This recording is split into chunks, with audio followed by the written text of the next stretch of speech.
Hello दोस्तों, ego वाला channel में आपका स्वागत है। दोस्तों, एलटीजीआईसी प्रवक्ता और यूपीटीजीटी पीजीटी के अंतर्गत हम दो लोग देख रहे हैं दोस्त मुगल साम्राज्य। तो मुगल साम्राज्य में अब तक हम लोग बाबर और हुमायूं को देख चुके हैं दोस्त।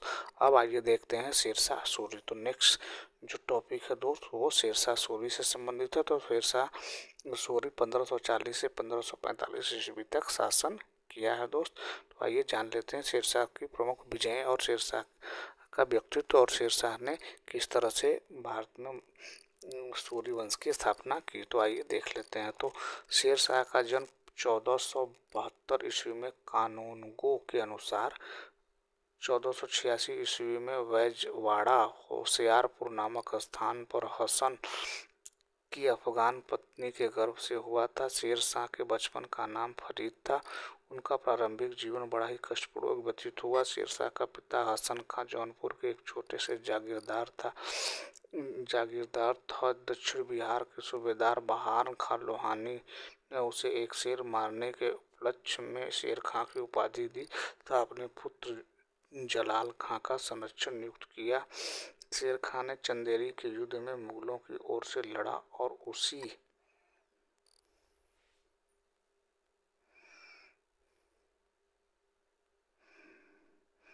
समय उसने यह कहा था कि अगर भाग्य ने मेरी सहायता की तो मैं सरलता से मुगलों को एक दिन भारत से बाहर खदेड़ दूंगा। मोहम्मद शाह बहार खान लोहानी की मृत्यु के बाद शेर खान ने उसकी विधवा दुद्दू बेगम से विवाह कर लिया। इस प्रकार एक तरह से वह दक्षिण बिहार का शासक बन गया। शेर खान ने अपने प्रबंध दक्षिण बिहार के काल में योग्य एवं विश्वासपात्र व्यक्तियों को भर्ती किया। 1529 ईस्वी में शेर खां महमूद लोदी की ओर से घाघरा के युद्ध में भाग लिया था, किंतु अफगानों की पराजय हुई।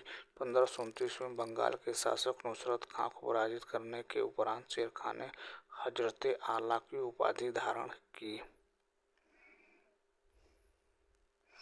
नेक्स्ट देख लेते हैं दोस्त। आइए नेक्स्ट देखते हैं भैया।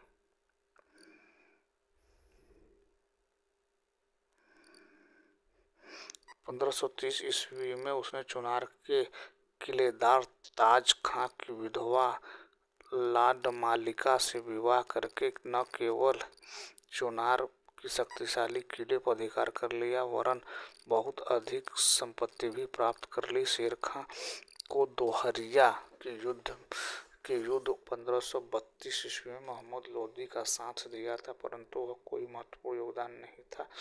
शेर खां सोचता था कि मोहम्मद लोदी के पतन के बाद ही वह अफगानों के नेता के रूप में उभर सकता है, इसलिए वह सदैव पूरी इच्छा शक्ति के साथ अफगानों का साथ नहीं दिया।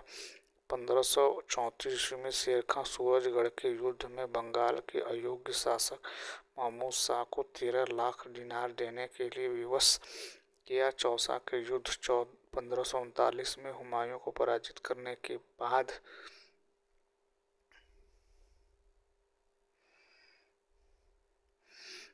बाद उसने शेरशाह की उपाधि धारण की, अपने नाम का खुतबा पढ़वाया तथा सिक्का चलाया। शेरशाह ने 1540 ईस्वी में हुमायूं को कन्नौज बिलग्राम के युद्ध में परास्त कर दिल्ली सिंहासन प्राप्त किया। इस प्रकार उसने 1540 ईस्वी में उत्तर भारत में सूर अथवा देती अफगान साम्राज्य की स्थापना की। शेरशाह के सिंहासन पर अधिकार कर लेने के बाद उत्तर पश्चिम की ओर मुगलों के प्रवेश को असंभव बनाने के लिए सबसे पहले पश्चिमोत्तर सीमा पर स्थित मुगलों के वफादार गख्खारों पर आक्रमण किया और उसे जीत लिया।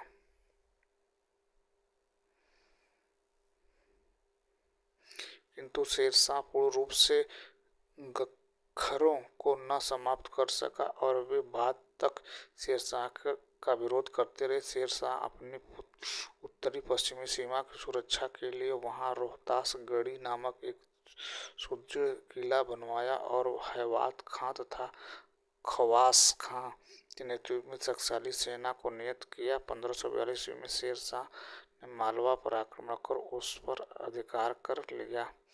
आगे देखते हैं दोस्त।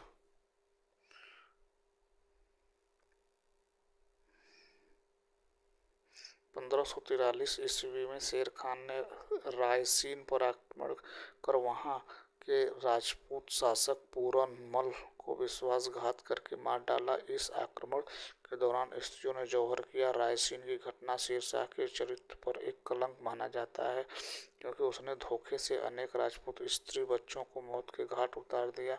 उस घटना से कुतुब खान ने इतनी शर्म अनुभव किया कि उसने आत्महत्या कर ली। 1544 ईस्वी में शेर खान ने मारवाड़ के शासक मालदेव पर आक्रमण किया। इस युद्ध में शेरशाह ने कूटनीति का सहारा लिया। इस युद्ध में राजपूत सरदार जयता और कुप्पा ने अत्यंत वीरता का प्रदर्शन किया और अफगान सेना के छक्के छोड़ा दिए। शेर खान मारवाड़ युद्ध में राजपूतों के शौर्य से इतना प्रभावित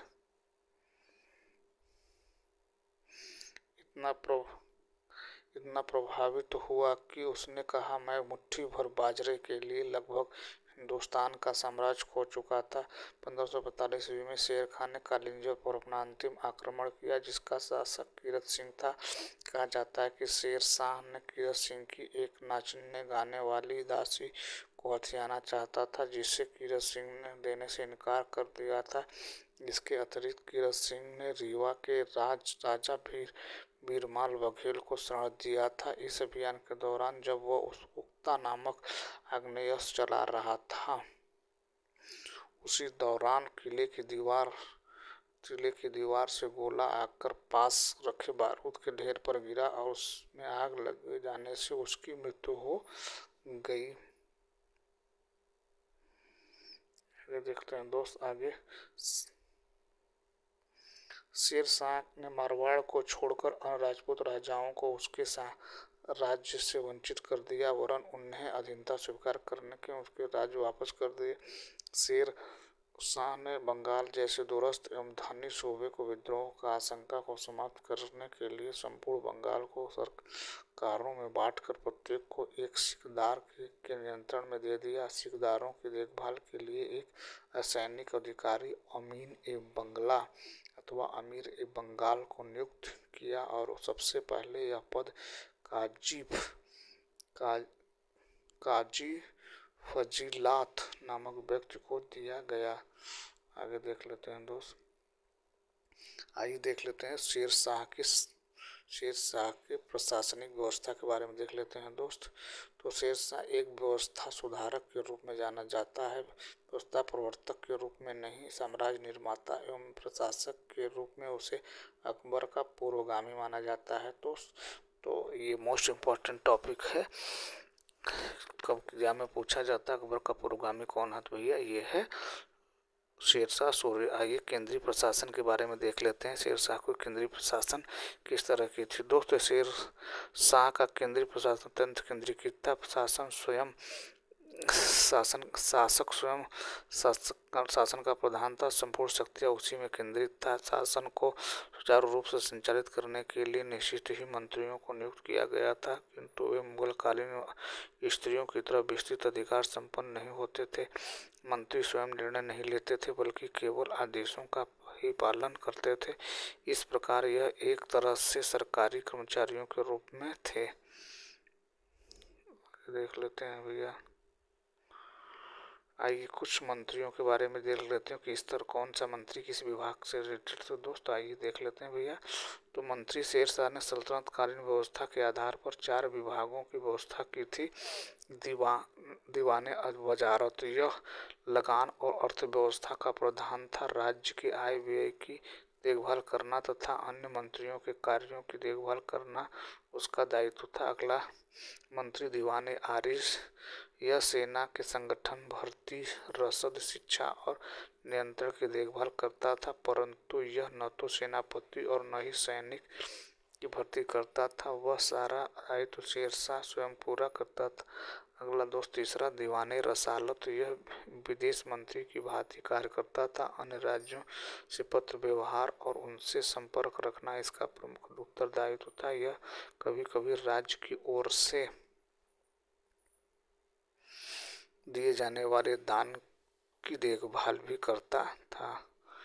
आगे देख लेते हैं दोस्त। अगला दीवाने इंसा, दीवाने इंसा। चौथा दोस्त, इसका कार्य सुल्तान के आदेशों को लिखना, उनका लेखा रखना तथा राज्य के विभिन्न भागों में उसकी सूचना पहुंचाना। डॉक्टर ए एल श्रीवास्तव के अनुसार दीवाने काजी और दीवाने बरीद नामक दो अधिकारी भी मंत्रिपरिषद के ही समान थे। दीवाने काजी न्याय कार्य करता था, जबकि दीवाने वरीद राज्य के गुप्तचर विभाग और डाक व्यवस्था की देखभाल करता था। आइए शेरशाह की प्रांतीय व्यवस्था देख लेते हैं दोस्तों। प्रांतीय व्यवस्था किस प्रकार की थी दोस्त, तो आइए देख लेते हैं भैया। शेरशाह अपने संपूर्ण साम्राज्य को 47 सरकारों में विभाजित किया था दोस्तों। आइए उसको देख लेते हैं भैया। पहला था सूबा या इक्ता। तो शेरशाह प्रांतीय प्रशासन के बारे में बहुत कम पता लगता है। Doctor A L Srivastava Sher Shah के समय में एक तो उन हिंदू राजाओं के राज्य थे जिन्हें आधिपत्य स्वीकार कराने के बाद वापस कर दिया गया था। इसके अतिरिक्त ऐसे सूबे थे जिन्हें इक्ता पुकारा जाता था, जिसे फौजी गवर्नर या सूबेदारों की नियुक्ति की गई थी। शेरशाह ने बंगाल सूबे के लिए एक अलग प्रकार की व्यवस्था की थी। संपूर्ण सूबे को 19 सरकारों में बांट दिया गया था। प्रत्येक सरकार को एक सैनिक अधिकार सिकदार के नियंत्रण में छोड़ दिया गया था। उसकी सहायता के लिए एक सैनिक अधिकारी अमीर ए बंगाल की नियुक्ति होती थी। यह प्रबंध विद्रोह की आशंका को समाप्त करने के लिए किया गया था। कानूनगो के अनुसार शेरशाह की प्रांतीय व्यवस्था का आदर्श बंगाल था। आगे देख लेते हैं मित्र। सरकारें देख लेते हैं, सरकार या जिले देख लेते हैं भैया। सरकार या जिले, तो ये देखिए सरकार या जिले के शासन प्रत्येक इक्ता या सूबा अनेक सरकारों में बटा होता था। प्रत्येक सरकार में दो प्रमुख अधिकारी होते थे, सिकदार ए सिकदारान, मुंसिफ ए मुंसिफान। सिकदार का पद अधिक सम्मानित था। वह एक सैनिक अधिकारी होता था। उसका कार्य सरकार में शांति व्यवस्था स्थापित करना तथा अधीनस्थ सिकदारों के कार्यों की देखभाल करना था। जबकि मुंसिफ ए मुंसिफान मुख्यतया एक न्यायिक अधिकारी था। वह दीवानी के मुकदमे का फैसला करता था तथा अपने अधीनस्थ मुंसिफों के कार्यों की देखभाल करना। आगे देख लेते हैं दोस्त। परगने का शासन, तो प्रत्येक सरकार अनेक परगनों में बांटा होता था, जिसमें एक सिकदार, एक मुंसिफ, एक फौजदार, दो कारकुन होते थे। सिकदार के साथ एक सैनिक दस्ता होता था और उसका कार्य परगने में शांति व्यवस्था बनाए रखना होता था। मुंसिफ का कार्य दीवानी मुकदमों का निर्णय करना तथा भूमि की नाप एवं लगान की व्यवस्था करना था। इसके अतिरिक्त फौजदार खजांची तथा कारकुनों का कार्य हिसाब किताब रखना था। शेरशाह गांव की परंपरागत व्यवस्था में कोई परिवर्तन नहीं किया। गांव के परंपरागत चौकीदार, पटवारी तथा